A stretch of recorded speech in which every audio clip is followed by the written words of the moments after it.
Well, hello everyone, welcome to Simra classes where you are our priority and keeping you at our priority. We are back with another video. So बच्चों हम अपने accounting equation के chapter में जो basic general equations थी उसको तो हम ऑलरेडी सॉल्व कर चुके हैं। आज जो हमें करनी है वो एडवांस लेवल वाली इक्वेशंस है, मतलब उसमें क्या एडजस्टमेंट्स होती हैं और हम उसमें कैसे लेफ्ट हैंड साइड को राइट हैंड साइड के इक्वल करते हैं, आज हमें वो देखना है। तो चलिए अपनी वीडियो को जल्दी जल्दी स्टार्ट करते हैं।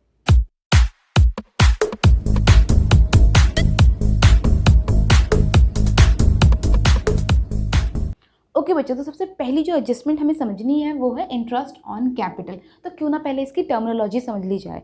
इंटरेस्ट ऑन कैपिटल, इसको आप एक तरीके से समझ सकते हैं, हम लोग अपने पैसे को बैंक में रखवाते हैं, बैंक हमें इंटरेस्ट देता है, हम अपने पैसे को उनको प्रोवाइड कर रहे हैं, है ना, एक तरीके से हम उन्हें प्रोवाइड कर रहे हैं, फिर उस पैसे के बेस पे जो हमने उन्हें प्रोवाइड करा उस पर वो हमें इंटरेस्ट देते हैं। In the same way business में पैसे कौन प्रोवाइड कर रहा है? ओनर प्रोवाइड कर रहा है, और ओनर के पैसे को क्या कहते हैं? कैपिटल कहते हैं। तो उस पैसे पे बिजनेस जो है ना उसको इंटरेस्ट देता है, ठीक है। अब जब बिजनेस उसको इंटरेस्ट देगा तो ये तो बिजनेस के लिए खर्चा हुआ कि नहीं हुआ, है ना। अगर ये बिजनेस के लिए खर्चा है तो उसको अल्टीमेटली बियर कौन करेगा? जो बिजनेस चला रहा है। बिजनेस को कौन चला रहा है? ओनर चला रहा है। तो इस खर्चे को बियर किसको करना होगा? ओनर को करना होगा। तो अगर मैं सपोज 5,000 है जो इंटरेस्ट उसको दे रही हूँ, तो इस बिज़नेस के खर्चे को बेयर करने के लिए भी तो कैपिटल में से ही 5,000 माइनस करूँगी, है ना। अब देखो, जब मैंने माइनस तो कर दिया, लेकिन ये पैसा मैं अल्टीमेटली दे किसको रही हूँ? ओनर को ही तो दे रही हूँ, क्योंकि उसके पैसे के ऊपर ही तो से ये इंटरेस्ट मिला है। तो एक तरीके से ओनर का ये पैसा बढ़ा भी रहा है। क्यों? क्योंकि हमने उसको पैसे दिए तो उसकी कैपिटल बढ़ जाएगी, ठीक है। यहाँ पे उसकी कैपिटल बढ़ भी गई। और ये माइनस क्यों हुआ? क्योंकि यहाँ पे उसने बिजनेस के पॉइंट ऑफ व्यू से अपना खर्चा बना के इसे माइनस करा, लेकिन जब पर्सनल पॉइंट ऑफ व्यू से उसने देखा कि मुझे पैसे मिल भी रहे हैं, मेरी कैपिटल बढ़ भी रही है, तो ये ऐड भी हो गया। तो ये एक ऐसी एडजस्टमेंट थी जहाँ पे वही चीज़ ऐड भी हुई और वही चीज़ माइनस भी हुई। इसको कन्फ्यूजन में बहुत बच्चे लेके चलते हैं कि हमें जब भी कभी इंटरेस्ट ऑन कैपिटल आएगा तो हमें क्या करना है, उसी चीज़ को ऐड भी कर देंगे, उसी चीज़ को सब्ट्रैक्ट भी कर लेंगे। रटने के पर्सपेक्टिव से तो बहुत बढ़िया है बच्चों, लेकिन कभी भी हम इसका लॉजिक नहीं समझते ना, तो हम इसे एंड में भूल जाते हैं कि क्यों करा था, और इसकी एक्सप्लेनेशन हमारे प्रैक्टिकल में पूछी जाती है। तो इसको उस पॉइंट ऑफ व्यू से आपको याद करना बहुत इंपॉर्टेंट है, और समझना तो सबसे ज़्यादा इंपॉर्टेंट है। तो हमने देख लिया है कि बिजनेस का खर्चा था, इसलिए कैपिटल से माइनस हुआ। सिंस ये कैपिटल में ऐड भी हो रहा है, मतलब कैपिटल को बढ़ा भी रहा है, तो ये ऐड भी हुआ, तो इसका इफेक्ट क्या हुआ? एक तरीके से नलिफाई हो गया। बस यही है इंटरेस्ट इन कैपिटल की एडजस्टमेंट, जो कि बहुत सिंपल है, एक्सप्लेनेशन भी बहुत ईजी है। अब अगर हम आगे बढ़ें और देखें हमारी दूसरी एडजस्टमेंट को, जो कि है इंटरेस्ट ऑन ड्रॉइंग। अब ड्रॉइंग क्या होता है? जब ओनर अपने पैसे को निकालता है बिजनेस में से तो उसको ड्रॉइंग कहते हैं। अब इमेजिन करो कि हम लोग जब बैंक में से पैसा एक्स्ट्रा निकाल लेते हैं, निकालते हैं कि नहीं, क्रेडिट फैसिलिटी तभी तो आई है ना, क्रेडिट कार्ड वाली फैसिलिटी। तो उस पर क्या करता है बैंक? हमसे इंटरेस्ट चार्ज करता है कि नहीं करता? क्रेडिट कार्ड पे इंटरेस्ट हमसे चार्ज करता है वो, और बाकी जब हम सेविंग अकाउंट में डालते हैं या फिक्स डिपॉजिट करते हैं तो वो इंटरेस्ट देता है। तो जब हमने एक्स्ट्रा निकाल लिया तो वो हमसे चार्ज कर रहा है। तो जब भी ओनर निकाल लेगा पैसा, मतलब ड्राइंग करेगा, तो हम उससे चार्ज करेंगे। अगर हम बिजनेस हैं और हम चार्ज कर रहे हैं तो हमारे पास पैसा आ रहा है कि नहीं आ रहा? अब अगर आ रहा है तो वो प्रॉफिट हुआ, है ना। प्रॉफिट किसका होगा? जिसका बिजनेस है, जो बिजनेस चला रहा है। अब बिजनेस चला कौन रहा है? ओनर चला रहा है। तो ओनर के पैसे को क्या कहते हैं? हम कैपिटल कहते हैं। तो अगर प्रॉफिट हुआ है तो कैपिटल में ऐड करेंगे। 6,000 की वैल्यू ले लेते, वरना कन्फ्यूजन हो जाएगी। तो 6,000 का हमारा इंटरेस्ट हुआ ड्राइंग पर। अब सिंस ये प्रॉफिट है बिजनेस के लिए, तो बिजनेस क्या करेगा? इसे ऐड कर लेगा। लेकिन बच्चों दूसरे प्रोस्पेक्टिव से सोचो, ओनर के प्रोस्पेक्टिव से सोचो। अगर हम ओनर को कहेंगे कि आपको 6,000 देने हैं बिजनेस को, तो वो क्या कहेगा कि ठीक है, जो मैंने दे रखे हैं पैसे उसी में से कट कर लो, है ना। अगर हमें कभी नॉर्मल लेन देन भी करना होता है तो हम इसको ऐसे सेटल डाउन करते हैं कि नहीं करते? हम नॉर्मली भी ऐसे ही सेटल डाउन करते हैं। तो वो क्या कहेगा कि एक काम करो भाई, तुम्हें मेरे से लेने ही है तो एक मेरी कैपिटल को कम कर दो, ठीक है। सिंस ये बिजनेस को प्रॉफिट हुआ तो ये ऐड कर दिया, लेकिन कैपिटल, पर्सनल कैपिटल को जब देना पड़ा पैसा तो उसने माइनस कर लिया। तो इसका भी इफेक्ट क्या हो गया?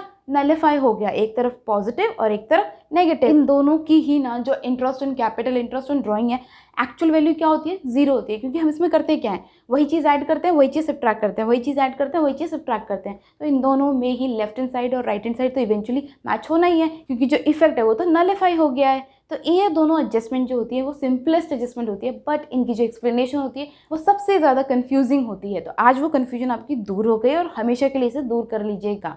तो चलिए अपनी आगे वाली एडजस्टमेंट्स को देखते हैं। जो हमारी न्यू एडजस्टमेंट्स है उसमें सबसे पहले कौन सी एडजस्टमेंट है, आउटस्टैंडिंग एक्सपेंसेस। अब सबसे पहले तो मीनिंग जान लेते हैं कि आउटस्टैंडिंग एक्सपेंसेस होते क्या हैं। तो आउटस्टैंडिंग एक्सपेंसेस का मतलब होता है कि अभी भी ये स्टैंडिंग पोजीशन में रखे हुए हैं, जो पे नहीं करे गए, मतलब ये कहीं ना कहीं अभी एक्सपेंसेस के लाइनों में लगे पड़े हैं, इनको पे नहीं करा। तो अगर हमने पे नहीं करा तो मैं यहाँ से कैश में से तो निकाल सकती नहीं, जब पैसे गए नहीं तो मैं माइनस क्यों करूँ, है ना। तो ये एक तरीके का खर्चा है, एक तरीके का बर्डन है। और कौन बियर करता है सारे बर्डन, कैपिटल बियर करता है सारे बर्डन। तो हम क्या करेंगे, यहाँ पे माइनस कर देंगे कितना, 3000 रुपीज़।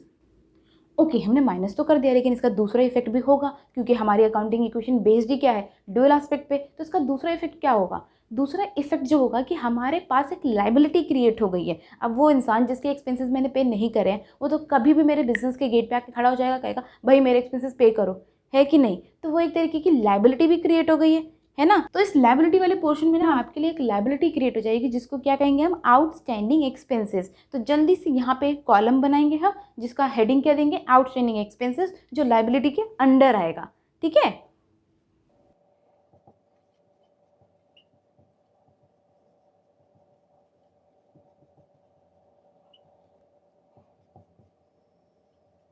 और इस लाइबिलिटी में सबसे पहला अमाउंट कौन सा ऐड हुआ, जो हमारे एडजस्टमेंट में गिवन है 3000 का। अब आगे चल के कोई और भी आउटस्टैंडिंग लाइबिलिटी क्रिएट हुई तो वो इसमें फर्दर ऐड होती चली जाएंगी, और उसका बर्डन बियर कौन करेगा, कैपिटल बियर करेगा। तो एक तरीके से हम आउटस्टैंडिंग लाइबिलिटीज़ को प्लस करेंगे और दूसरी तरफ हम कैपिटल में से उसे माइनस करेंगे। तो अगर हम देखें तो असेट साइड तो हमने कुछ टच नहीं करा, लेकिन असेट साइड टच करने की जरूरत भी नहीं पड़ी, क्योंकि यहीं पे इसका इफेक्ट नल हो गया है। प्लस 3000 एंड माइनस 3000, तो इफेक्ट तो यहीं पे नल हो गया। हमें वैसे भी लेफ्ट हैंड साइड पे जाने की जरूरत ही नहीं, क्योंकि राइट हैंड साइड पे ये बैलेंस आउट हो चुका है। अब जो हमारी नेक्स्ट एडजस्टमेंट है वो है प्री पेड एक्सपेंसेस। जिस तरह आउटस्टैंडिंग हमने अभी पे नहीं करा, उसी का ऑपोजिट क्या होता है, प्री पेड, मतलब हमने ऑलरेडी पे कर दिया।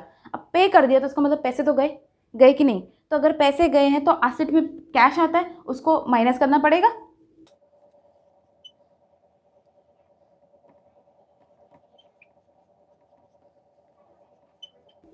ये कर दिया हमने 2000 को माइनस, क्योंकि कैश तो गया।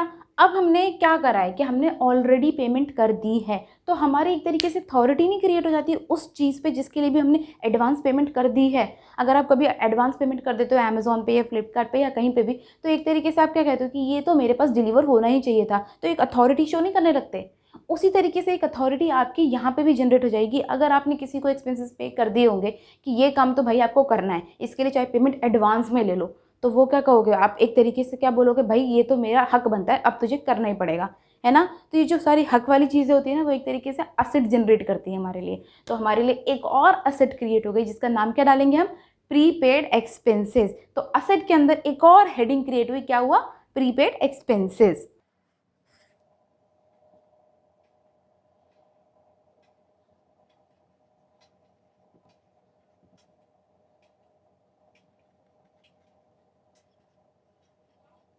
तो ये हो गई हमारी प्रीपेड एक्सपेंसेस की एडजस्टमेंट भी कंप्लीट। जैसे कि आउटस्टैंडिंग एक तरीके की लायबिलिटी थी, तो वो सारा का सारा राइट हैंड साइड पे ही बैलेंस आउट हुआ, और उसी तरह प्रीपेड एक्सपेंसेस हमारे लिए एक असेट है, असेट साइड पे शो हो गई, और उसके बाद वो बैलेंस आउट भी हो गई वहीं पर। तो अगर हमें इसका बैलेंस निकालना पड़े तो वो तो हमें पता ही है कि इवन आउट होगा ही, क्योंकि right hand side is always equal to left hand side, हमें वैसे ही दिख रहा है हर स्टेप के बाद। लेकिन रुको ज़रा, अभी इतनी जल्दी ख़त्म नहीं हुआ है, अभी थोड़ी सी एडजस्टमेंट्स और बाकी हैं। तो चलिए जल्दी से अपनी लास्ट 2 एडजस्टमेंट्स को देखते हैं, और यहाँ पे अकाउंटिंग इक्वेशन की जो मेन टॉपिक्स है उसको कंप्लीट करते हैं। तो चलिए बच्चों अपने नेक्स्ट वाले एडजस्टमेंट पे चलते हैं। नेक्स्ट वाली एडजस्टमेंट क्या है हमारी, इनकम रिसीव्ड इन एडवांस। अब बच्चों ये तो हमें पता है कि कोई चीज़ अगर हम एडवांस में रिसीव कर लें तो वो हमारे ऊपर एक बर्डन हो जाता है कि हमें अब वो काम करना ही होता है ना। तो एक तरीके से एक लायबिलिटी की तरह नहीं हो जाता। अब अगर किसी ने बिजनेस को मेरे पैसे दे दिया होगा कि मुझे उनको ये सर्विसेज प्रोवाइड करनी है, या फिर मेरे को अपने वुडन बॉक्सेस उनको देने ही हैं, तो वो मेरे लिए बोझ हो जाएगा कि यार मुझे किसी भी तरीके से इतने वुडन बॉक्सेस बनाने ही पड़ेंगे ताकि मैं उनको दे सकूँ, उनको डिलीवर कर सकूँ, क्योंकि मैंने पैसे पहले ही ले लिए हैं, है ना। तो वो मेरे लिए क्या है, एक तरीके का बोझ, एक तरीके की लायबिलिटी, समझे। पर दूसरी तरफ क्या है कि मैंने पैसे भी तो ले लिए हैं, इसका मतलब मेरे पास कैश भी आ गया है। कैश कितना आ गया है, 11,000 रुपये का। और एक तरीके से मेरे पास एक बोझ भी क्रिएट हो गया है। उस बोझ को क्या कहते हैं, अनअर्न्ड इनकम। वो इनकम जो मैंने अभी तक अर्न नहीं करी है, ठीक है, लेकिन वो मेरे पास ऑलरेडी है। क्योंकि मैं अर्न कब करूँगी, जब मैं वुडन बॉक्सेस उसको दे देती और तब मैं पैसे रिसीव करती, तब वो मेरी प्रॉपर सेल होती, तब मैंने वो पैसे अर्न करे होते। लेकिन अगर वो पैसे मेरे पास पहले आ गए हैं विदाउट एनी सेल, तो वो मैंने इनकम अभी अर्न नहीं करी है। ठीक है, इसलिए यहाँ पे लायबिलिटी के अंदर क्या रखते हैं इसको, अर्न अर्नड इनकम।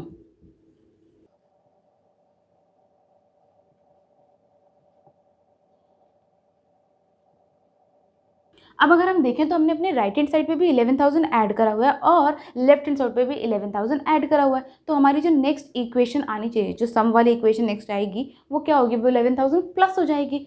पर बैलेंस तो अभी भी करेगी क्योंकि दोनों तरफ सेम अमाउंट ही तो ऐड हुए हैं, है ना। इसीलिए मैं कहती हूँ ये चैप्टर सबसे ईजी, क्योंकि हर स्टेप के बाद आपको पता चल जाएगा कि आप सही कर रहे हो या गलत कर रहे हो। This is the easiest chapter of 11th book. अब चलते हैं अपनी लास्ट एडजस्टमेंट की तरफ, जो कि है एक्रूड इनकम। अब इसका भी पहले टर्म समझ लेते हैं, उसके बाद इसकी एडजस्टमेंट को समझने में बिल्कुल टाइम नहीं लगेगा। तो सबसे पहली जो है ना एक्रूड इनकम, बच्चों ये आपके ना 11th की सबसे ज़्यादा इंपॉर्टेंट टर्म है। एक्रूड इनकम उसे कहते हैं बच्चों कि वो इनकम जो कंपनी ने अर्न कर लिए लेकिन उसको पैसे अभी तक मिले नहीं हैं। अगर मैंने वो वुडन बॉक्सेस उसको डिलीवर कर दिए और उसने मुझे वो पैसे नहीं दिए, तो मैं क्या कहूँगी, उस पैसे पे मेरा हक बनता है, क्योंकि मैंने अपना प्रॉमिस डिलीवर कर दिया। अब उसको अपना प्रॉमिस डिलीवर करना था और क्या देना था, पैसे देने थे, बट उसने नहीं दिए। तो जैसे हम आउटस्टैंडिंग एक्सपेंसेस में करते थे कि पैसे हमने पे नहीं करे, फ्यूचर में करने थे, उसका बर्डन किसने बियर करा, कैपिटल ने बियर करा ना। तो अगर कोई प्रॉफिट है जो अभी तक मिला नहीं है लेकिन मिलेगा फ्यूचर में, तो वो प्रॉफिट भी किसको मिलना चाहिए, कैपिटल को मिलना चाहिए ना। अब ऐसा तो नहीं कर सकते कि सारे बर्डन तुम ले लो और सारे प्रॉफिट्स हम ले लेंगे। नहीं नहीं नहीं, अगर हमने बर्डन कैपिटल को दिया है तो प्रॉफिट भी कैपिटल को देंगे। तो हम यहाँ पे क्या करेंगे, कैपिटल में 13,000 ऐड कर देंगे, क्योंकि ये एक फ्यूचर में होने वाला प्रॉफिट है, लेकिन प्रॉफिट तो है ना। ओके, तो हमने यहाँ पे ऐड करे 13,000। अब हमने पैसे अभी तक रिसीव नहीं करे हैं, है ना, तो पैसे वाले कॉलम में तो कुछ नहीं आएगा। लेकिन ये हमारी इनकम तो है ना, असेट तो है ना। पैसे नहीं मिले कोई बात नहीं, फ्यूचर में तो मिलने थे ना। इस तरफ तो हमने वो ऐड कर दी क्योंकि हमारी प्रॉफिट्स ऐड होने वाले थे, लेकिन अभी पैसे मिले नहीं हैं। एक तरीके का हक तो है ना हमारा। तो हम यहाँ पे एक्रूड इनकम के तरीके से एक कॉलम बना देंगे और उसमें लिखेंगे हम अपनी ये 13,000 की एडजस्टमेंट। अब अगर फ्यूचर में कोई और भी एक्रूड इनकम हुई तो वो उसमें ऐड होनी शुरू हो जाएगी और दूसरी तरफ वो कैपिटल में ऐड होती रहेगी। तो आई होप हमने आज की जो इंपॉर्टेंट एडजस्टमेंट थी वो सारी कवर कर ली हैं और आप लोगों को ये सारी एडजस्टमेंट समझ भी आई होंगी। तो अगर समझ आई हैं तो सिमरा क्लासेस ने अपना प्रॉमिस डिलीवर कर दिया है। अब किसकी बारी है, आपकी बारी। एंड यू नो आपको क्या करना है, like share and subscribe to Simra classes. Thank you.